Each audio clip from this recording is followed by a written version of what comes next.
It's all fun and games until you pass out from fumes or have your nails break off. So let's get into crafting safety. Tip 1, proper ventilation. Okay, first things first, your lungs. You only get one pair, so let's use them right. What? When you're sanding foam or working with chemicals like contact cement or spray paints, you're releasing particles and fumes into the air that you really do not want to breathe in. Don't believe me? Well, let's read the list of side effects. I'll ignore on the side of care. If nausea and headaches aren't on your bucket list, I really doubt that neurological damage, organ failure, or cancers would be either.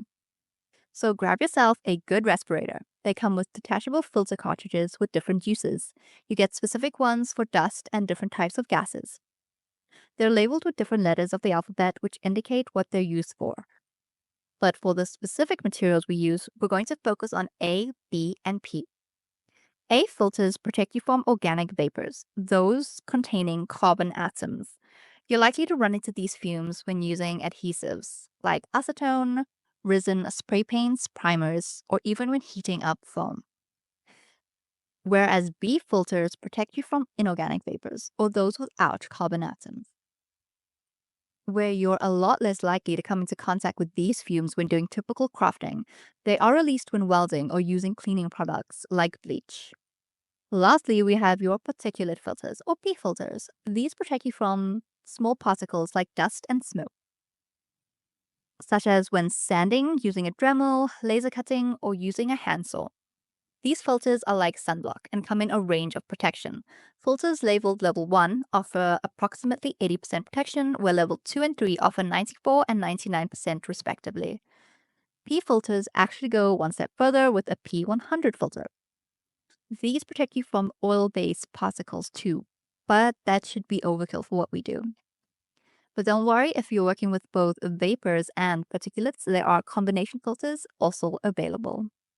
I mainly use a combination A1, P2, or A2, P3. I also keep a B filter handy for the times I use bleach, but that's rare.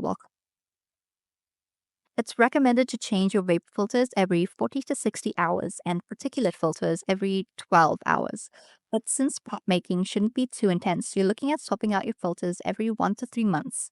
But use your own judgment. You get respirator designs that you can customize easily, like this one. Otherwise, you'll have to get specific combination filters that would actually fit inside your respirator design. So maybe you're not here yet. But at minimum, you should be wearing an E500 mask, not just a flimsy cloth mask, where it's not going to protect you as much as a respirator would, but it's honestly the minimum requirement.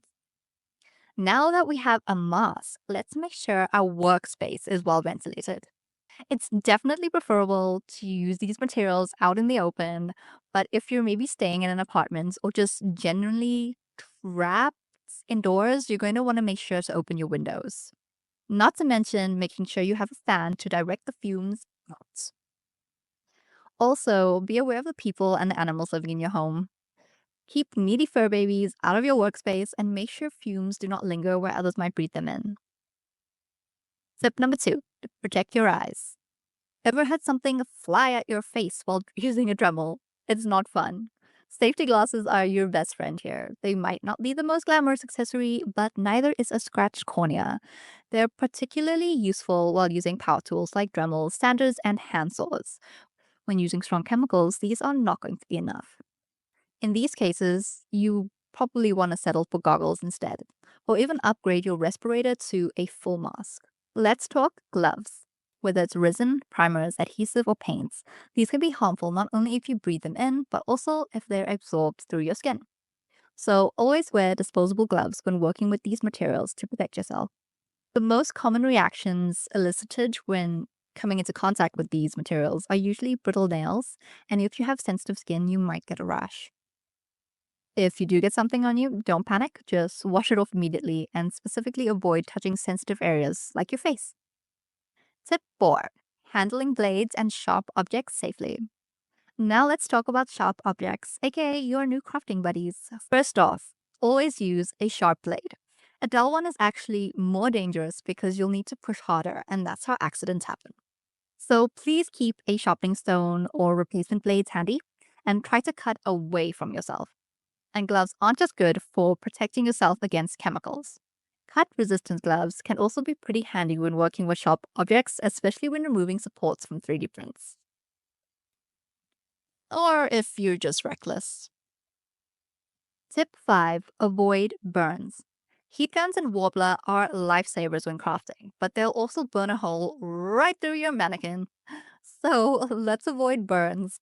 Keep your heat gun moving to avoid burning your foam, Warbler, or your fingers. Make sure you set your soldering iron in a stand while in use, and for the love of inhaling car fumes, do not put it near anything flammable. Be careful with cutting nets too, because apparently they're not really heat resistant. I don't know. Some things just slip your mind sometimes. Okay, tip number 6. Wear protective clothing. Cosplay crafting can get real messy, but I bet you know this by now. For a lot of things like painting or for sanding, an apron is not going to cut it. So it's about time you accept that you are 1% cosplayer and 99% prop maker. So meet your new best friend. Disposable coveralls will protect your clothing and keep stuff like sanding, dust, or paint splatters off your skin. And you get the added bonus of feeling like you're investigating a crime scene. Tip number 7. Mental health matters. Let's not forget about taking care of you. Crafting is fun, but burnout not so much. Plan your projects and stay organized, and take regular breaks. If a task feels overwhelming, break it down into smaller, manageable steps. But I guess that is a whole other video. But please do remember you're trying to hyperlearn a bunch of skills, especially when it comes to your first few cosplays. Give yourself a break and celebrate the little wins. And that's it. If you have any tips to share, remember to drop them in the comments, and good luck!